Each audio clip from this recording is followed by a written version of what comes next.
गेली अनेक वर्ष तसं गुण्यागोविंदानं राहणारं यवत गेल्या 8 दिवसामध्ये चांगलंच भडकलं.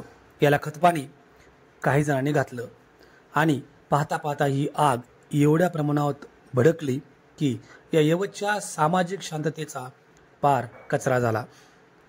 हे यवतचं सगळं प्रकरण पाहिल्यानंतर आज पोलिसांनी जवळपास 25 एक जे समाजकंटक आहेत, जाळपोळ करणारे, आगी लावणारे त्यांना ताब्यात घेतलेलं आहे. त्यांच्यावर आता गुन्हे दाखल होतील, त्यांच्यावर विशिष्ट कलमं लागतील, शांततेला अबाधित व्यवस्थेला अडचणीत आणणाऱ्यांवरती कारवाई होईल. पण या निमित्तानं दंगलकार डॉक्टर स्वप्नील चौधरी यांची एक कविता अत्यंत महत्त्वाची आहे. कारण ही मुलं ज्यावेळेस अटक झालेली आहेत, ताब्यात आलेली आहेत, त्यावरून ही कविता आठवल्याशिवाय राहत नाही. ती कविता अशी आहे: आदेश आले, अफवा आल्या, रंगीबेरंगी झेंडे आले. आदेश आले, अफवा आल्या, रंगीबेरंगी झेंडे आले. कळपाकळपानं गेंडे आले, धर्मासाठी कडवे आले, मतांसाठी भडवे आले. दंगल पेटली, घरं पेटली, हलक्या मेंदूचे पेटून उठले. गाड्या फुटल्या, काचा तुटल्या, यात माणसांचं मरण झालं. गाड्या फुटल्या, काचा तुटल्या, यात माणसांचं मरण झालं. ब्रेकिंग न्यूजला कारण झालं, पत्रकार आले, घटनेच्या खोलात गेले आणि मग घटनास्थळीचे जेलात गेले, जसं काल झाले. त्यांना जामीन द्यायला आलं कोण? झेंड्यावाले की धर्मावाले? आले माय, आले बाप आणि फक्त जवळचे भाऊ. चल बावड्या, दंगल समजून घेऊ. हे जे काल झालं त्यात फक्त गरिबांचं हाल झालं. मग पोलिसांनी हुडकली, सगळी आपली पोरं अडकली. मग दाखल केस, दाखल शिक्षा, मग कशाची शाळा, कशाची परीक्षा.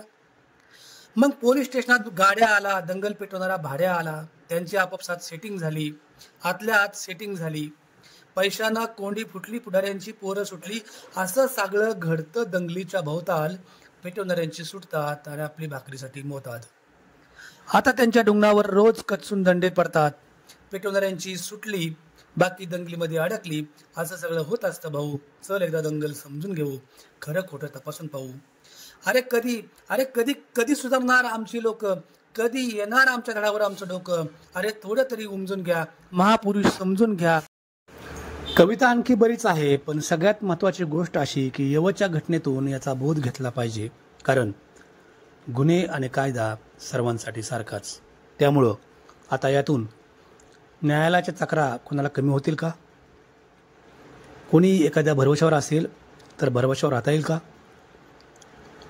या सगळ्या गोष्टींकडे पाहताना वर्षानुवर्षांच्या सामाजिक शांततेवर भर द्यायला हवा, विचार करायला हवा.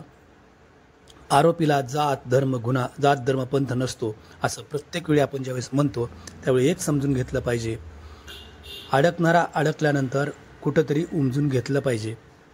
प्रत्येक गोष्टीत विचार न करता अविचारानं केलेला कोणताही मार्ग नंतरच्या काळात आपल्यासाठी अडचणीचा बनतो, हे गाववाल्यांनी लक्षात घेतलं पाहिजे.